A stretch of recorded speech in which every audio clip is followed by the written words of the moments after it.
আপনি কি জানেন কোরবানি ঈদের দিনে বিড়াল কেন অদৃশ্য হয়ে যায়? আলেমদের মতে কোরবানি ঈদের দিন বিড়ালকে দেখতে না পাওয়ার তিনটা কারণ রয়েছে। নাম্বার 1, কোরবানি ঈদের দিনে বিড়াল ওই জায়গায় চলে যায় যে জায়গায় কুরবানির পশুর হাড় বা আবর্জনা ফেলা হয়। দ্বিতীয় কারণ হচ্ছে কুরবানি ঈদের দিনে চারদিকে রক্ত দেখতে পেয়ে সে ভয় পেয়ে যায়, ফলে সে লুকিয়ে পড়ে। তৃতীয় কারণ হচ্ছে কোরবানি ঈদের দিনে ফেরেশতারা আকাশ থেকে পৃথিবীতে আসে এবং যে স্থানে কোরবানি হয় সে স্থানে যায়।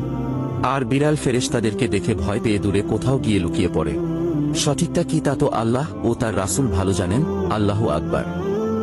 আপনি কি জানেন কোরবানি ঈদের দিনে বিড়াল কেন অদৃশ্য হয়ে যায়?